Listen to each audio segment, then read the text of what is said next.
முதலாம் நிருபம் 3ஆம் அதிகாரம் 1வது வசனத்தை வாசிப்போம். அந்தபடி மனைவிகளே என்று சொல்லி இங்கே அப்போஸ்தலனாகிய பேதுரு எழுதுகிறார். மனைவிகள் என்று சொல்லி நாம் பார்க்கும்போது திருமணமான சகோதரிகள் மனைவிகள் என்று சொல்லி நாம் அறிவோம். ஆனாலும் வேதத்திலே நாம் பார்க்கும்போது முதலாவதாக மனைவிகள் என்று சொல்லி நாம் பார்ப்போமானால் ஆண்டவராகிய இயேசு கிறிஸ்து ரெடிமேடாகவே முதலாவது ஒரு மனைவியை கொடுக்கிறார். அது யாருக்கு தெரியுமா உங்களுக்கு? அருமையான பதில், ஏவாள். ஆதாம் என்கிற தேவ மனிதனை ஆண்டவர் தம்முடைய சாயலாக தம்முடைய ரூபத்தின்படியே உண்டாக்கினார். ஆனாலும் அவருக்கு ஏற்ற துணை காணப்படாதிருந்ததினாலே இந்த ஏவாள் என்கிற ஒரு ஸ்திரீயை அவர் உண்டாக்கினார். அதாவது அந்த ஏவாள் என்கிற ஸ்திரீ இந்த உலகத்திலே பிறக்கவில்லை, உண்டாக்கப்பட்டால் என்று சொல்லி நாம் வேதத்திலே வாசிக்கிறோம். ஆகவே முதலாவதாக ஆண்டவர் மனைவியை ஒரு ரெடிமேடாக கொடுக்கிறார். நம்ம எல்லாருக்கும் தெரியும் ரெடிமேட் என்றால் என்ன என்று தெரியும். நாம் இப்பொழுது சுடிதார் வாங்கும் பொழுது அதை முழுவதுமாக தைத்து நாம் எப்பொழுதும் ஆயத்தம் உள்ளதாய் அதை நாம் அணிந்து கொள்வதற்கு ஆயத்தமாய் வைத்திருப்பதுதான் ரெடிமேட் என்று சொல்லுவோம். மற்றபடி துணி வாங்கி தைத்தால் அதற்கு நாம் பிரயாசப்பட வேண்டும். அதே போல இந்த ஏவாள் என்கிற ஸ்திரியை ஆண்டவர் பிறக்க வைத்து வளர வைத்து மனைவியாக கொடுக்கவில்லை, மாறாக ரெடிமேடாக கொடுக்கிறார். இந்த வார்த்தையை நாம் அறிகிறோம். அப்படி போல இந்த உலகத்திலும் நாம் வாழும்போது பிள்ளைகளாய் பிறக்கிறோம், வளருகிறோம், வாலிப வயதை அடைகிறோம், அடுத்ததாக திருமணமாகி மனைவியாக மாறுகிறோம். இப்படித்தான் ஆண்டவராகிய இயேசு கிறிஸ்துவும் கூட இந்த பூமியிலே எதற்காக வந்தார் என்று சொல்லி நாம் பார்ப்போமானால் நம்ம எல்லாரையும் ஒரு மனவாட்டியாய் மாற்றுவதற்கு, அவருடைய மனைவியாக மாற்றுவதற்கு தான் இந்த பூமியிலே வந்தார். ஏனென்றால் பழைய ஏற்பாட்டிலே நாம் பார்க்கிறோம் ஆண்டவராகிய தேவன் அவர் பிள்ளைகள் என்று சொல்லிதான் நிறைய வார்த்தைகளை பேசுகிறார். ஆனாலும் இந்த புதிய ஏற்பாட்டிலே நாம் பார்க்கும்போது ஆண்டவராகிய இயேசு கிறிஸ்து அவருடைய சரீரமாக நம்மை உருவாக்க ஆண்டவர் இரத்தத்தை சிந்தினார் என்று சொல்லி பார்க்கிறோம். இங்கே ஆதாம் ஏவாளுடைய வாழ்க்கையிலே நாம் பார்க்கும்போது அவர்கள் இருவரும் ஒரே சரீரமாய் இருந்தார்கள். அப்படித்தானே? இருவரும் வேறு வேறு சரீரமா? 2 பேரும் ஒரே சரீரமாக இருந்தார்கள். இப்பொழுது நாம் பார்க்கிறோம் ஏவாள் என்கிற ஸ்திரீ அந்த மரத்தினுடைய கனியை புசிக்க கூடாது என்று சொன்ன கனியை பறித்து புசித்தாள் என்று சொல்லி பார்க்கிறோம். புசித்த உடனே அவள் தன் புருஷனுக்கும் கொடுத்தாள் என்று சொல்லி பார்க்கிறோம். இந்த வசனத்தை நாம் ஆதியாகமம் 3ஆம் அதிகாரம் 7வது வசனத்திலே பார்ப்போம். ஆனால் அப்பொழுது அவர்கள் இருவருடைய கண்களும் திறக்கப்பட்டது என்று சொல்லி பார்க்கிறோம். இதிலே முதலாவதாக ஏவாள் என்கிற ஸ்திரீ அவள் அந்த பழத்தை புசிக்கிறாள். ஆனாலும் அவருடைய கண்கள் திறக்கப்படும் போது 2 பேருடைய கண்களும் திறக்கப்பட்டது என்று சொல்லி பார்க்கிறோம். முதலாவதாக ஏவாளுடைய கண்கள் திறக்கப்பட்டது என்று சொல்லி நம்முடைய வேதத்திலே போடவில்லை, இருவருடைய கண்களும் திறக்கப்பட்டது என்று சொல்லி பார்க்கிறோம். இதிலிருந்து இவர்கள் ஒரே சரீரமாக இருக்கிறார்கள் என்று சொல்லி நாம் அறிவோம். இப்பொழுது அப்போஸ்தலனாகிய பேதுரு எழுதின 3வது நிருபம் அது 4வது வசனத்தை வாசிப்போம். சாந்தமும் அமைதியுள்ள ஆவியாகிய இருதயத்தில் மறைந்திருக்கிற குணமே உங்களுக்கு அலங்காரமாய் இருக்க கடவுது. அதுவே தேவனுடைய பார்வையில் விலையேற பெற்றது. இங்கே நாம் பார்க்கிறோம் தேவனுடைய பார்வையில் எது விலையேற பெற்றது. நாம் நம்முடைய கண்களிலே பார்க்கும்போது எல்லாமே விலையேற பெற்றதாய் காணப்படுகிறது. ஒரு பெரிய வீடாய் இருக்கட்டும் அல்லது நம்முடைய நிறைய பணங்களாய் இருக்கட்டும், இப்படிப்பட்ட அநேக காரியங்கள் நம்முடைய பார்வையிலே விலையேற பெற்றதாய் இருக்கிறது. ஆனால் ஆண்டவருடைய பார்வையிலே இது எதுவுமே விலையேற பெற்றது கிடையாது. ஏனென்றால் அவர் 6 நாட்களிலே நாம் காண்கிறவைகள் காணாதவைகள் எல்லாவற்றையும் சிருஷ்டித்து 7ஆம் நாளிலே ஓய்ந்திருந்தார் என்று சொல்லி பார்க்கிறோம். அப்படியானால் அவருடைய பார்வையிலும் ஒரு விலையேற பெற்ற காரியம் காணப்படுகிறது. அதைத்தான் சொல்லுகிறார், அழியாத அலங்கரிப்பாய் இருக்கிற சாந்தம். இது யாருக்கு சொல்லப்படுகிறது என்றால் மனைவியானவர்களுக்கு சொல்லப்படுகிற ஒரு ஆலோசனையாக காணப்படுகிறது. இந்த உலகத்திலே நாம் அநேக அலங்காரம் செய்கிறோம். ஒவ்வொரு நாளும் ஜனங்கள் தங்களை அலங்கரித்துக் கொண்டு ஒவ்வொரு காரியங்களுக்காக, வேலைக்காக மற்றும் பல இடங்களுக்காக கடந்து செல்லுகிறார்கள். ஆனால் அந்த அலங்கரிப்பு எல்லாமே அழிந்து போகிறதாய் காணப்படுகிறது. ஆனால் ஆண்டவராகிய இயேசு கிறிஸ்து இங்கே நமக்கு தருகிறது என்னவென்றால் அழியாத அலங்கரிப்பு. அதாவது நம்முடைய வாழ்க்கையிலே நித்தியத்திலே நம்முடைய சரீரத்திலே காணப்படுகிற அலங்கரிப்புகள் எல்லாம் அழிந்து போகக்கூடியது. நம்முடைய ஆத்துமாவை நாம் அலங்கரிக்க வேண்டும். அதுதான் அழியாத அலங்கரிப்பு என்று சொல்லி பார்க்கிறோம். அடுத்ததாக சாந்தமும் அமைதலும் உள்ள ஆவியாகிய இந்த சாந்த குணம் என்று சொல்லி பார்ப்போமானால் நம்மிடத்திலே அநேக நேரத்திலே குறைவு காணப்படுகிறது.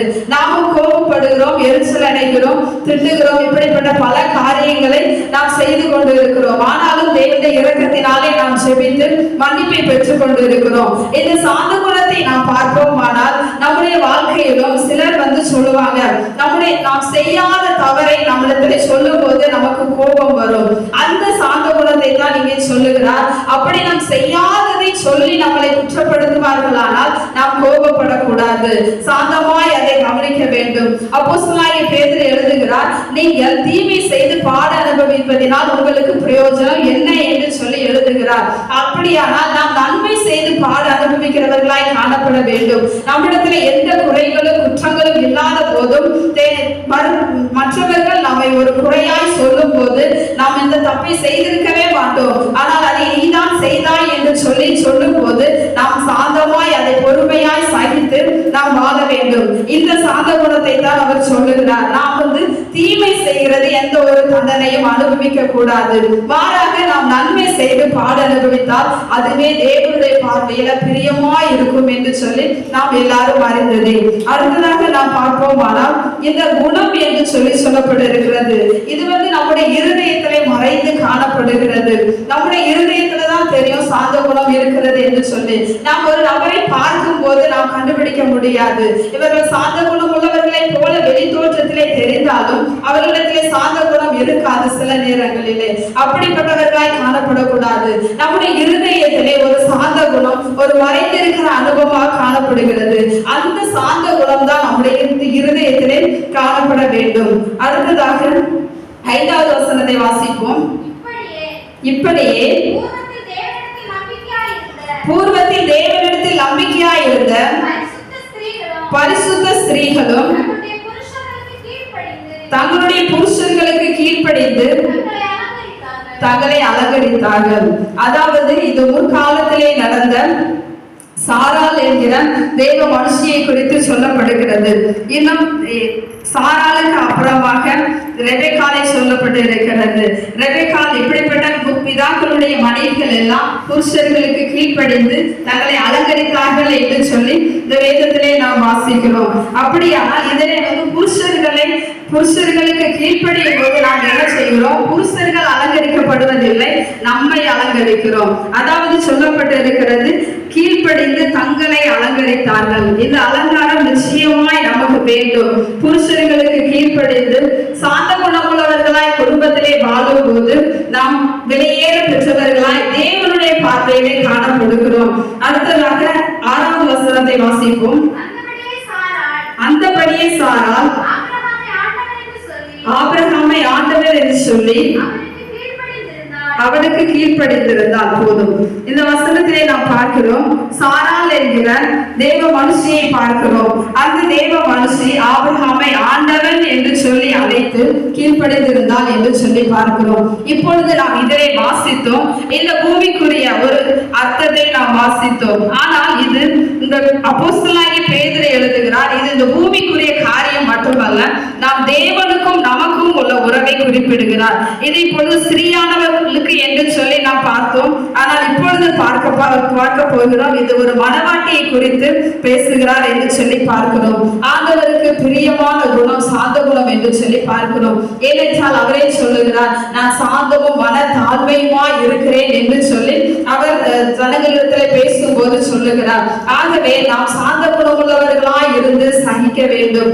ஏனென்றால் இது புருஷர்களுடைய பார்வைக்கு வெளியேற பெற்றது என்று சொல்லப்படவில்லை, தேவனுடைய பார்வையிலே வெளியேற பெற்றது என்று சொல்லி பார்க்கிறோம். அப்படியானால் நாம் தேவனுடைய பார்வையிலே வெளியேற பெற்றவர்களாய் காணப்பட வேண்டுமானால் நம்முடைய இருதயத்திலே சாந்த குணம் வேண்டும், அமைதல் உள்ள ஆவி வேண்டும். எதையெல்லாவற்றிலும் பொறுமை உள்ளவர்களாய் காணப்பட்டு நாம் அதை குறித்து நிதானித்து அறிந்து எப்படி செய்ய வேண்டும் என்று சொல்லி நாம் கவனமா யோசித்து ஆண்டவரிடத்தில் ஆலோசனை பெற்று நாம் செய்யும் போது நம்முடைய குடும்ப வாழ்க்கையிலே ஒரு பெரிய மாற்றத்தை தருவார், நல்ல சமாதானத்தை தருவார்.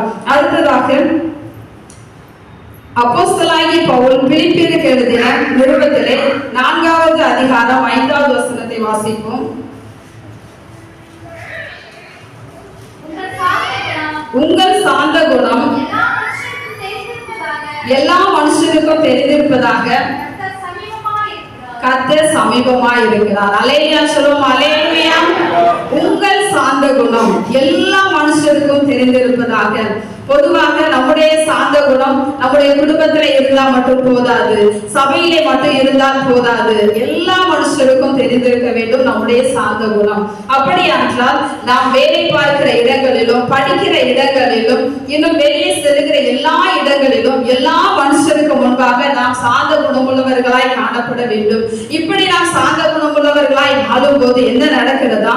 கர்த்தர் சமீபமாய் இருக்கிறார். கர்த்தர் உங்களுக்கு சமீபமாய் இருக்கிறார். சாந்த குணமுள்ளவர்கள் எல்லா மனுஷருக்கு முன்பாக சாந்த குணமுள்ளவர்களாய் தெரிகிற உங்களுக்கு முன்பாக கர்த்தர் சமீபமாய் இருக்கிறார். இதிலே ஒரு காரியத்தை நாம் வாசிப்போமா? தீர்க்கதரிசிகளின் புஸ்தகத்திலே எழுதி இருக்கிறது, கர்த்தரை கண்டடையத்தக்க சமயத்தில் அவரை தேடுங்கள் என்று சொல்லி அந்த வார்த்தை போடப்பட்டிருக்கிறது. அவர் சமீபமாய் இருக்கையில் அவரை கூப்பிடுங்கள் என்று சொல்லி அந்த வசனத்திலே எழுதி இருக்கிறது. அப்படியானால் கர்த்தர் எப்பொழுது நமக்கு சமீபமாய் இருக்கிறார் என்று சொல்லி பார்ப்போமானால், நாம் சாந்த குணம் உள்ளவர்களாய், அதாவது எல்லா மனுஷருக்குமே தெரியக்கூடிய சாந்த குணம் உள்ளவர்களாய் வாழும் போது கர்த்தர் நமக்கு சமீபமாய் இருக்கிறார். இப்பொழுது நாம் கர்த்தரை கூப்பிடும் பொழுது கர்த்தர் நம்முடைய கூப்பிடுதலை கேட்பார், நம்முடைய வேண்டுதலை கேட்டு எல்லா நன்மைகளையும் ஆசீர்வாதங்களையும் தருவார். அதற்கு முக்கியமான காரணமாய் காணப்படுகிறது நம்முடைய சாந்த குணம். அடுத்ததாக எபிரேயருக்கு எழுதின நிருபம் 12வது அதிகாரம் 3-4வது வசனத்தை வாசிப்போம்.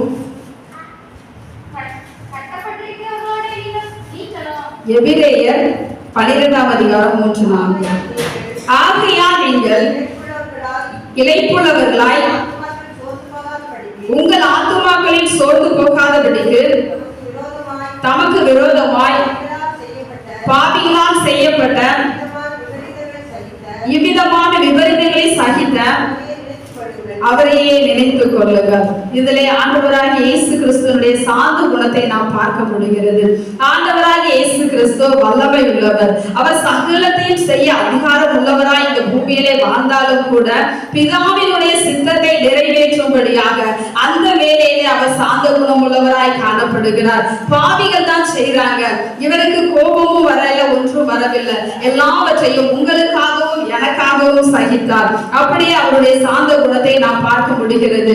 ஆகையினாலே நமக்கு விரோதமாய் பாவிகள் எவ்வளவுதான் தீமை செய்தாலும் கூட நாம் ஆண்டவராகிய இயேசு கிறிஸ்துவை நினைக்கும் பொழுது ஆண்டவர் அந்த பிரச்சனையை சகிக்க நமக்கு பலன் தருவார். அதிலிருந்து நாம் செபிக்கும் போது நம்முடைய பொறுமையை பார்த்து அவர் விடுதலையை தருகிற தேவனாய் இருக்கிறார். அடுத்த வசனத்தை வாசிப்போம். பாவத்திற்கு விரோதமாய் போராடுகிறது இரத்தம் சிந்தப்படத்தக்கதாக நீங்கள் இன்னும் எதிர்த்து நிற்கவில்லையே. இவ்வளவு நேரம் நாம் வாசித்தோம், சாந்த குணம் வேண்டும், சாந்த குணம் வேண்டும், சண்டை போடக்கூடாது, கோபம் வரக்கூடாது, இப்படி என்று சொல்லி நாம் வாசித்தோம். ஆனால் இப்ப நாம என்ன செய்யணுமா சொல்லுங்க? பாவத்திற்கு விரோதமாய் போராடணும், பாவத்திற்கு விரோதமாய் சண்டை போடணும். அப்படிதானா? இயேசுக்கு விரோதமாய் நாம் எந்த காரியத்தையும் செய்யக்கூடாது, பாவத்துக்கு விரோதமாய் நாம் போராட வேண்டும். இந்த நேரத்துல நாம் சாந்த குணமுள்ளவர்களாய் காணப்படக்கூடாது, பாவத்துக்கு நாம் இசைந்து போகக்கூடாது, பாவம் செய்கிறவர்களை விட்டு நாம் விலக வேண்டும். யாராவது பாவம் செய்கிறவர்கள் நம்மளோட ஏதாவது ஆலோசனை பண்ணினாலும் கூட அவர்கள் ஆலோசனையை கேட்கக்கூடாது. அந்த நேரத்துல நாம் அவர்களை எதிர்க்கலாம், கோபப்படலாம், சண்டைப்படலாம். ஆனால் இதில் சொல்லப்பட்டிருக்கிற ரத்தம் சிந்தப்படத்தக்கதாக நாம் அப்படிப்பட்ட ஒரு சூழ்நிலை வந்தாலும் கூட நாம் எதிர்த்து போராட வேண்டும். ஆண்டவராகிய இயேசு கிறிஸ்து இந்த பூமியிலே வாழும்போது கூட தேவாலயத்திலே ஒரு நாள் வருகிறார். அப்பொழுது தேவாலயத்திலே ஆடுகள், மாடுகள், புறாக்கள் எல்லாவற்றையும் வைத்து விற்று வியாபாரம் பண்ணி கொண்டிருக்கிறார்கள். அப்பொழுது ஆண்டவராகிய இயேசு கிறிஸ்து ஆலயத்துக்குள்ளே வரும்போது அவர் பார்த்து ஒரு சவுக்கை உண்டு பண்ணினார் என்று சொல்லி பார்க்கிறோம். ஆண்டவராகிய இயேசு கிறிஸ்து எப்படிப்பட்டவர்? சாந்த குணம் உள்ளவர். சாந்த குணம் உள்ளவர். ஆனால் இப்பொழுது அவருக்கு கோபம் வருகிறது, ஒரு சவுக்கையே உண்டு பண்ணுகிறார். அவர் வாயினால பேசி சண்டை போடுறாரு, அதே சமயம் ஒரு சவுக்கையும் உண்டு பண்ணுகிறார். சவுக்கையும் உண்டு பண்ணி கொண்டு வந்து எல்லாரையும் அடிக்கிறாரு. அப்படிதானா? அடிச்சு துரத்துறாரா? ஆடுகள், மாடுகள், புறாக்கள் எல்லாவற்றையுமே தேவாலயத்தை விட்டு மாற்றி தேவாலயத்தை சுத்திகரிக்கிறார். இதுல என்ன சொல்லப்பட்டிருக்கிறது என்றால், அவருடைய கர்த்தருடைய வீட்டை குறித்து உண்டான பக்தி வைராக்கியம் உண்டானது என்று சொல்லி நாம் சாந்த குணமுள்ளவர்களாய் காணப்பட வேண்டும். முதலாவது. இரண்டாவது, நாம் பாவத்திற்கு எதிர்த்து போராட வேண்டும். நிருபத்திலே நாம் வாசிக்கிறோம், பிசாசுக்கு எதிர்த்து நில்லுங்கள், அப்பொழுது அவன் உங்களை விட்டு ஓடி போவான். நான் சாந்த குணமா தான் இருப்பேன், யாரையும் எதிர்க்க மாட்டேன் அப்படின்னு சொல்லி நம்ம வாழக்கூடாது. ஆண்டவர் நமக்கு அவருடைய சித்தம் செய்கிற நாட்களிலே நமக்கு இல்லாததை சொல்லும் போது நாம் அமைதியாய் காணப்பட வேண்டும். ஆனால் பிசாசுக்கு ஒருபோதும் நாம் சமாதானமாய் போகக்கூடாது. நாம் சாந்தமாய் வாழ்ந்து தேவனுடைய பாதத்திலே அமர்ந்து செபிப்போம். கர்த்தர் பெரிய காரியங்களை செய்வார். அடுத்ததாக தேவாலயத்தை சுத்திகரித்தார். அடுத்த 2 மனிதரை குறித்து நாம் பார்க்கிறோம். முதலாவதாக தீர்க்கதரிசியாக மோசேயை குறித்து நாம் பார்ப்போம்.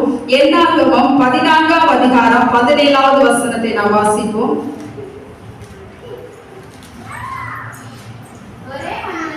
ஒரே மனிதனை கொல்லுகிறது போல இந்த ஜனங்களை எல்லாம் நீர் கொள்வீரானால் அப்பொழுது உம்முடைய கீர்த்தியை கேட்டிருக்கும் புறச்சாதியார் கர்த்தர் அந்த ஜனங்களுக்கு கொடுப்போம் என்று ஆணையிட்டிருந்த தேசத்திலே அவர்களை கொண்டு போய் விடக்கூடாதபடியினால் அவர்களை வனாந்தரத்திலே கொன்று போட்டார் என்பார்கள் என்று சொல்லி இங்கே மோசே என்கிற தேவ மனிதன் பிதாவாகிய தேவனிடத்திலே ஒரு ஜெபத்தை ஏறெடுக்கிறார். இந்த காரியத்தை நாம் நன்றாய் அறிந்திருக்கிறோம். எப்படி என்றால், மோசே என்கிற தீர்க்கதரிசி 12 கோத்திரங்களிலும் ஒவ்வொரு நபரையாய் தேர்ந்தெடுக்கிறார். ஏனென்றால் கானான் தேசத்தை வேவு பார்க்கும்படியாக, ஏனென்றால் கானான் தேசத்தை சுதந்திரிக்கும்படியாகத்தான் இஸ்ரவேல் ஜனங்கள் எகிப்திலிருந்து புறப்படுகிறார்கள். அந்த நேரத்திலே அவர்கள் வேவு பார்க்கும்படி ஒரு 12 பேரை அனுப்புகிறார். 12 பேரும் வேவு பார்க்க வேண்டும், அந்த காரியம் எல்லாம் நமக்கு தெரியும். ஆனால் அதிலே 2 பேர் மாத்திரம் நல்ல செய்தியை கொண்டு வருகிறார்கள், மற்ற 10 பேரும் துர்ச்செய்தியை கொண்டு வருகிறார்கள் என்று சொல்லி பார்க்கிறோம். இதனாலே இஸ்ரவேல் ஜனங்கள் ஆண்டவரை முறுமுறுக்கிறார்கள். நாங்கள் எகிப்துக்கு போறது நலமாய் இருக்கும், நாங்க இங்க போய் இவர்கிட்ட சண்டை போட முடியாது, இவர்கள் எல்லாரும் பெரியவர்கள் பலத்தவர்கள் என்று சொல்லி அங்கே முறையிடுகிறதை பார்க்கிறோம். இதை கேட்ட இஸ்ரவேல் ஜனங்கள் எல்லாரும் ஆசாரியனாகிய மோசேக்கும் ஆசாரியனாகிய ஆரோனுக்கும் தீர்க்கதரிசியாகிய மோசேக்கும் விரோதமாய் செயல்படுகிறதை நாம் பார்க்கிறோம். அப்பொழுது ஆண்டவர் சொல்லுகிறார், நான் ஒரே மனிதனை கொள்ளுகிறது போல இந்த ஜனங்களை கொள்ளுவேன், உன்னை ஒரு பெரிய சாதியாக்குவேன் என்று சொல்லுகிறார்.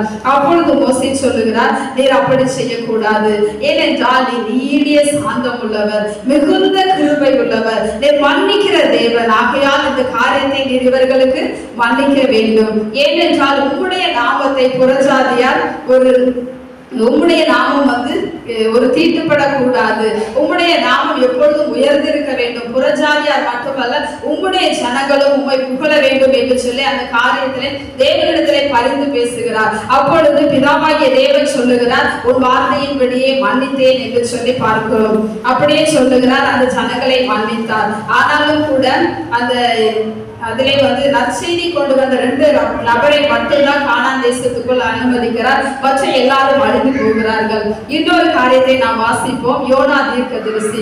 யோனா தீர்க்கதரிசியை நாம் குறித்து நாம் எல்லாரும் நன்றாய் அறிந்திருக்கிறோம். இந்த யோனா தீர்க்கதரிசி நினிவே பட்டணத்துக்கு ஆண்டவராகிய இயேசு கிறிஸ்து அனுப்புகிறார். நீ போ, அந்த ஜனங்களுடைய பாவங்கள் கொடியதாய் இருக்கிறது, எனவே நீ போய் அவர்களுக்கு பிரசங்கம் பண்ணு, என்ன சொல்ல வேண்டும் என்று சொல்லி அவர் சொல்லிக் கொடுக்கிறார். என்னென்றால் இன்னும் 40 நாள் உண்டு, அதற்கப்புறம் நினிவே பட்டணம் கவிழ்க்கப்பட்டு போகும் என்று சொல்லி அவர் ஆண்டவராகிய இயேசு கிறிஸ்து சொல்லி அனுப்புகிறார். அப்போ அவன் சொல்றேன், நீ நீடிய சாந்தமும் மிகுந்த கிருபையும் இரக்கமும் நிறைந்த தேவன், நீ ஒருவேளை இந்த ஜனங்களை மன்னித்து விடுவேன், அதனால நான் போக மாட்டேன் என்று சொல்லி அவர் வேறு இடத்துக்கு போகிறதை பார்க்கிறோம். மோசே என்கிற தீர்க்கதரிசி ஆண்டவராகிய தேவன் சாந்தமுள்ளவர் என்று அறிந்து அவன் ஆண்டவருடைய பிரியமான காரியங்களை செய்கிறார். செய்கிறான். அவருடைய ஜனங்களை காப்பாற்றும்படியாக அவன் அந்த நேரத்திலே செயல்படுகிறான். ஆனால் இந்த தீர்க்கதரிசி யோனா தீர்க்கதரிசி சொல்லுகிறார், நீ நீடிய சாந்தம் உள்ளவர் என்று நான் அறிவேன், கிருபை உள்ளவர் என்று அறிவேன், அதனால நீர் அந்த ஜனங்களுக்கு தீங்கு செய்ய மாட்டீர் என்று சொல்லி நான் அறிந்திருக்கிறேன் அப்படின்னு சொல்றாரு. ஆனால் இந்த யோனா தீர்க்கதரிசி ஒரு முறையாக விண்ணப்பம் பண்ணி இருக்கலாம். மோசே விண்ணப்பம் பண்ணினார் அல்லவா, அதே போல ஒரு முறையாவது அவர் விண்ணப்பம் பண்ணி இருக்கலாம், நினிவே பட்டணத்தாரை ரட்சியும் என்று சொல்லி. அதற்கு மாறாக அந்த பட்டணம் அழிந்து போகட்டும் அப்படின்னு சொல்லி இவர் கர்த்தருடைய வார்த்தை அந்த இடத்திற்கு கொண்டு போகாதபடி வேறு திசைக்கு செல்லுகிறார். நாம் இப்படிப்பட்டவர்களாய் காணப்படக்கூடாது. கர்த்தருடைய நீடிய சாந்தத்தை எல்லாரும் அறிந்தவர்கள். ஆகவே இந்த உலகத்திலே கர்த்தரை அறியாத ஜனங்கள் ரட்சிக்கப்பட வேண்டும் என்று சொல்லி நாம் பிறப்பிலே நின்று செபிக்க வேண்டும். அப்பொழுதுதான் கர்த்தர் நம்முடைய செபத்தை கேட்டு நம்முடைய வாழ்க்கையிலும் கர்த்தர் ஆசீர்வாதத்தை தருவார். மோசே என்கிற தேவ மனிதன் இப்படி ஒரு விண்ணப்பம் பண்ணினதினாலே அவருடைய சரீரத்தை ஆண்டவராகிய தேவனை வந்து அடக்கம் பண்ணினார். ஆனால் யோனாவை குறித்து அவ்வளவுதான் சொல்லப்பட்டு இருக்கிறது. அதற்கப்புறம் அவரை குறித்து சொல்லப்படவில்லை. அடுத்ததாக நாம் பார்ப்போமானால் 1 தீமோத்தேயு 6ஆம் அதிகாரம் 11வது வசனத்தை வாசிப்போம்.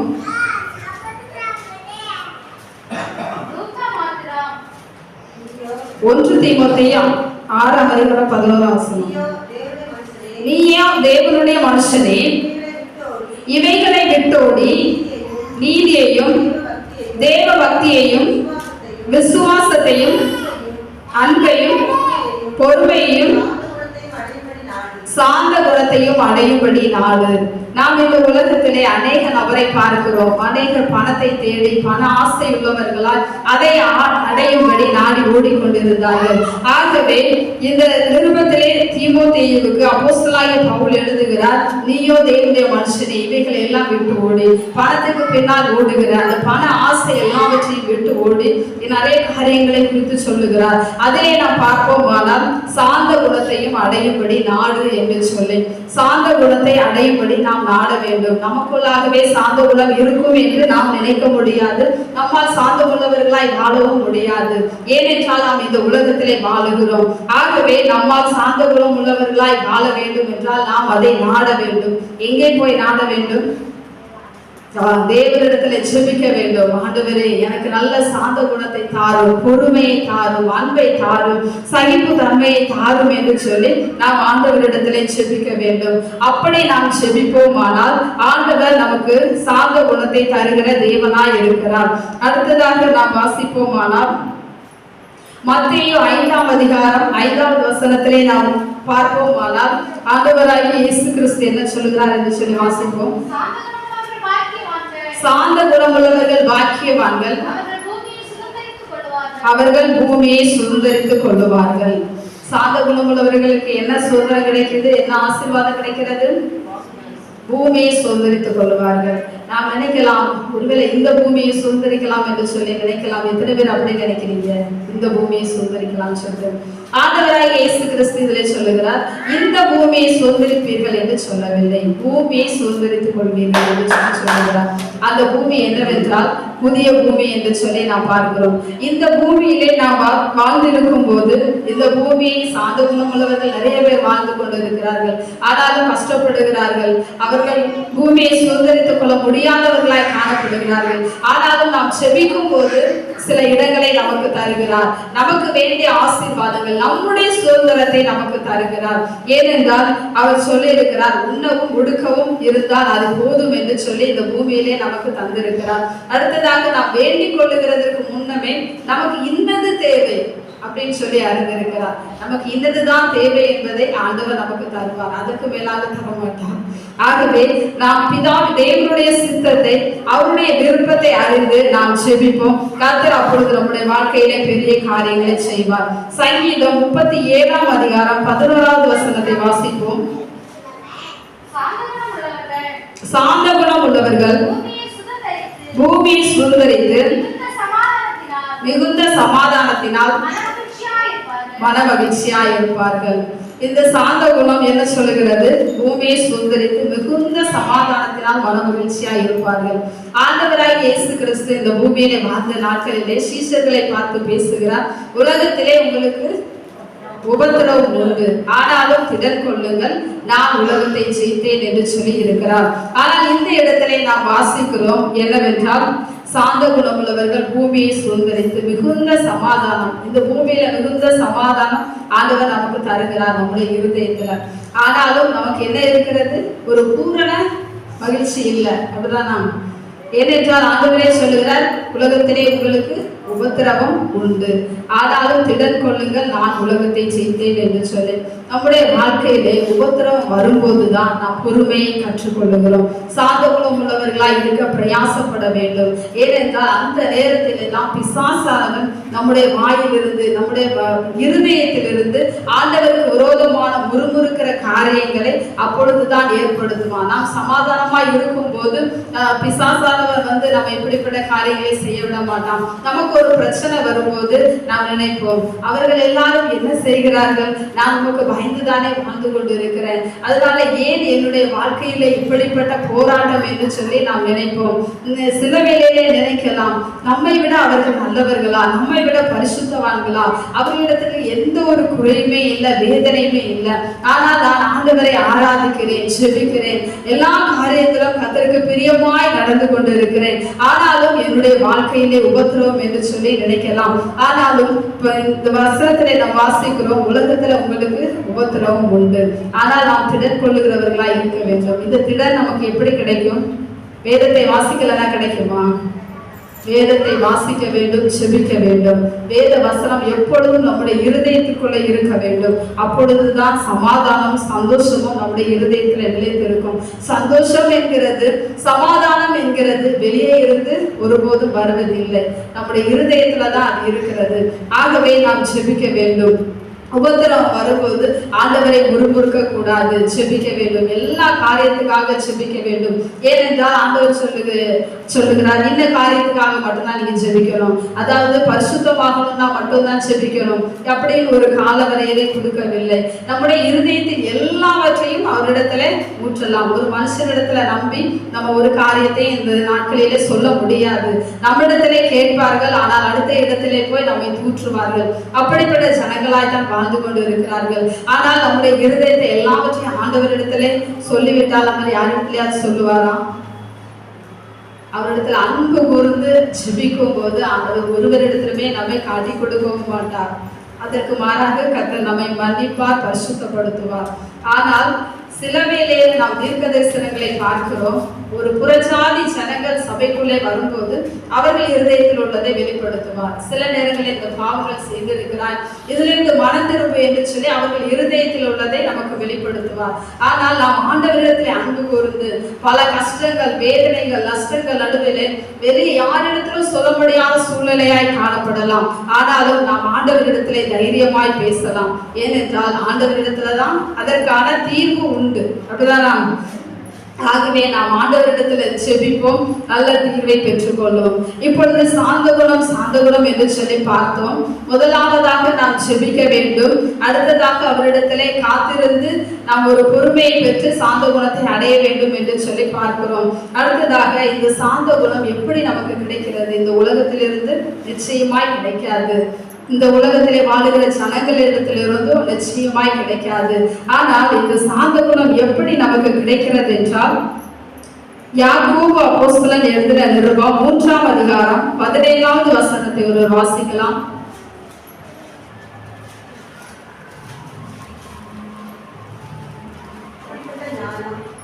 இப்படிப்பட்ட ஞானம், அடுத்த வசனம், பரத்திலிருந்து வருகிற ஞானமோ முதலாவது சுத்தம் உள்ளதாயும். அப்புறம் வாசிக்கலாம், ஒரு நிமிஷம் இல்லைங்க. பரத்திலிருந்து வருகிற ஞானமோ, இந்த பூமியிலிருந்து வருகிற ஞானம் அல்ல, பரத்திலிருந்து. இந்த பூமியில கிடைக்கிற ஞானத்தினால யாரும் சாந்த குணம் உள்ளவர்களாய் வாழ முடியாது. சாந்த குணம் உள்ளவர்களாய் பார்க்கிறதற்கு தெரியலாம், ஆனாலும் சாந்த குணம் உள்ளவர்களாய் இருக்க மாட்டார்கள். இந்த சாந்த குணம் எப்படி கிடைக்கிறது என்றால், பரத்திலிருந்து வருகிற ஞானமாய் கிடைக்கிறது. இந்த பரத்திலிருந்து வருகிற ஞானம் முதலாவது சுத்தமுள்ளதாய் காணப்படுகிறது. இன்னும் யாக்கோபு நிருபத்திலே நாம் வாசிப்போமானால், ஒருவன் ஞானத்தில் குறைவுள்ளவனாய் இருந்தால் அவன் தேவனிடத்துல கேட்க கடவன். நம்மிடத்துல ஞானம் குறைவாய் காணப்படுமானால் தேவனிடத்துல கேட்க வேண்டும். ஏன் கேட்க வேண்டும்? அவர் யாரையும் கடிந்து கொள்ள மாட்டார், அவர் சம்பூர்ணமாய் கொடுப்பார் என்று சொல்லி பார்க்கிறோம். அப்படியே நாம் சந்தேகம் இல்லாதவர்களாய் கேட்க வேண்டும். ஞானம் என்கிறது ஒரு சாதாரண காரியம் அல்ல, அது மிகுந்த விலையேற பெற்றது. நமக்கு ஞானம் இருக்குமானால் நம்முடைய வழிகள் எல்லாம் நேர்மையாய் காணப்படும், நமக்கு ஒரு இடரல் காணப்படாது, தேவனும் நம்மோடு கூட இருப்பார். அது என்ன சொல்லப்பட்டிருக்கிறது? ஞானம் முதலாவது சுத்தமுள்ளதாய் காணப்படுகிறது. அப்போ சுத்தமில்லாத ஞானம் இருக்கிறது. உலகத்திலே நிறைய ஞானிகள் இருக்கிறார்கள், அறிவாளிகள் இருக்கிறார்கள், இன்னும் பல, அதாவது நம்மளால கற்பனை செய்து பார்க்க முடியாத அளவுக்கு விஞ்ஞானிகள் இன்று என்னென்ன காரியங்களையோ செய்து கொண்டு இருக்கிறார்கள். அவர்களுக்கெல்லாம் ஞானம் இருக்கிறது. அப்படி என்றால் இந்த ஞானம் எங்கிருந்து வருகிறது என்றால் இந்த உலகத்திலிருந்து வருகிறது. ஆனால் நாம் தெரிந்து கொள்ள வேண்டிய ஞானமோ பரத்திலிருந்து கொடுக்கப்படுகிறது. அது எப்படிப்பட்டதாய் இருக்கிறது? சுத்தமாய் இருக்கிறது. அது தேவனுக்கு பிரியமானவைகளை மட்டுமே நமக்கு கற்று தருகிறது. இந்த உலகத்திற்கு எதிர்த்து போராடக்கூடிய வல்லமையையும் அந்த ஞானம் தருகிறது. அடுத்ததாக வாசிப்போம். பின்பு சமாதானம். இந்த சாந்த குணம் என்பதும் சமாதானம் என்பதும் ரெண்டுக்கும் ஒரே அர்த்தமாய் காணப்படுகிறது. சமாதானம் இருந்தால்தான் சாந்த குணமுள்ளவர்களாய் இருக்கப்பட வேண்டும். நாம் சமாதானம் இல்லாமல் வாழும்போது நமக்கு சாந்த குணம் வராது. அதுதான் நம்முடைய இருதயத்துல ஒரு சமாதானம் இல்லை, ஒரு அங்கலாய்ப்பாய் இருந்து கொண்டு இருக்கிறோம். நம்முடைய வாயிலிருந்து ஏதாவது ஒரு வார்த்தை தவறாக வந்துவிடும். பொறுமையா நாம் இருக்க மாட்டோம். நம்முடைய இருதயத்திலே சமாதானம் இல்லை என்றால், அப்படி என்றால் நம்முடைய இருதயத்திலே சமாதானம் தேவை. அப்படி என்றால் அந்த சமாதானத்தை ஆண்டவராகிய கர்த்தர் பரத்திலிருந்து வருகிற ஞானமாய் நமக்கு தருகிறார். அடுத்ததாக வாசிப்போம். சாந்தமும். முதலாவது பார்த்தோம் சுத்தம், அடுத்ததாக சமாதானம், இப்பொழுது சாந்தம். இந்த சாந்தம் நாம் தேவனிடத்துல கேட்கும் போதுதான் அவர் நமக்கு தருகிறார். இது பரத்திலிருந்து வருகிற ஞானமாய் காணப்படுகிறது. ஆகவே இந்த ஞானத்தை நாம் தேவனிடத்திலிருந்து பெற்றுக்கொள்ள வேண்டும். அடுத்ததாக வாசிப்போம். இரக்கம் உள்ளதாயும். இரக்கம் என்கிறது ஒரு மிக